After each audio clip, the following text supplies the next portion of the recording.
তো আওয়ারাপান 2 টিজার চলে এসছে। আমরা আগের বছরই শুনেছিলাম যে আওয়ারাপান 2 আসতে চলেছে। তো সেটা ফাইনালি একটা টিজার চলে এসছে অনেকদিন পর।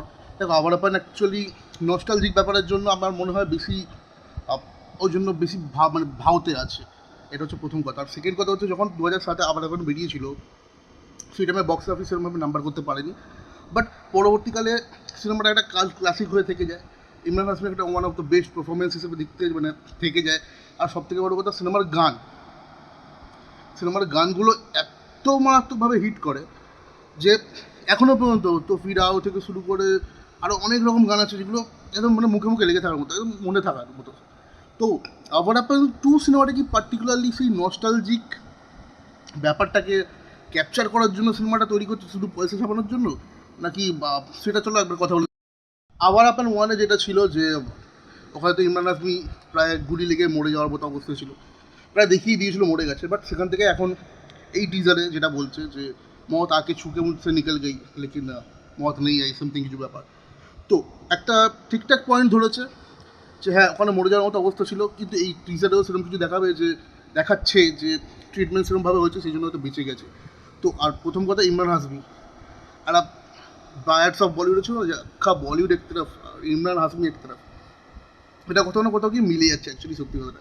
ইমরান হাসমিকে পুরো রাফ অ্যান্ড টাফ লাগছে একটা ফাইট সিকোয়েন্স এখানে, যেটা আমরা টিজার দেখে বুঝতে পারছি যে যেহেতু ও মরে যেতে গিয়ে ও বেঁচে গেছিলো, তো ওই জন্য প্রত্যেকটা পদে পদে নিজেকে হয়তো ট্রাই করে যাচ্ছে যে কীভাবে মরতে পারে।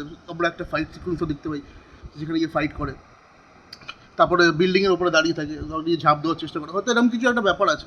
কিন্তু অ্যাকচুয়াল ভিলেন এখানে কে সেটা আমরা এখনও জানি না। শাবানা আজমিকে দেখিয়েছে, আরও 2-3জন ক্যারেক্টারকে দেখিয়েছে, এখনও পর্যন্ত মেন অ্যান্টাগনিস্ট কে, আই থিঙ্ক শাবানা আজমি হতে পারে, সেটা আমার মনে হচ্ছে। তো এবার সিনেমাটা কোন দিকে যায়, দিশা পাটানিকে কি এবার বাঁচানোর জন্য কিছু একটা করবে নাকি কি, সেটা এখনও পুরো ট্রেলার আসলে হয়তো বোঝা যাবে। টিজার লেভেলে সেটা কিছুই দেখায়নি।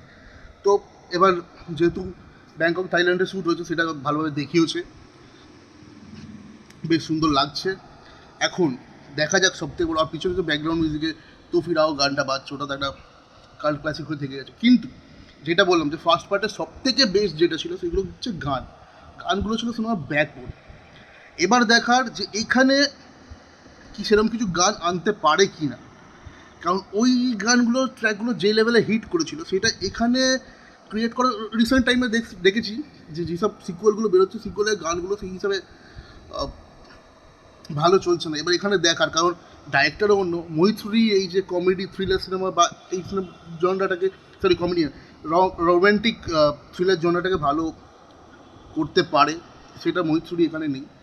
তো এবার দেখার, নিতিন কাক্কর বলে যে ডাইরেক্টরটা, যে কিনা ফিল্মিস্তান বানিয়েছিল, এবার দেখার যে ও কতটা পুল অফ করতে পেরেছে, এইটাই হচ্ছে আমার একটা বড় আশা, যে ঠিকঠাক যদি উতরে যায় ভাই, সাইয়ারা ওসব ওসব কিছু টিম। তোমরা নতুন হলে চ্যানেলটাকে সাবস্ক্রাইব করো, বেল আইকনটাকে প্রেস করে দাও। দেখা হচ্ছে খুব তাড়াতাড়ি একটা নতুন ভিডিও নিয়ে। চলো টাটা, পাবে, টেক কেয়ার।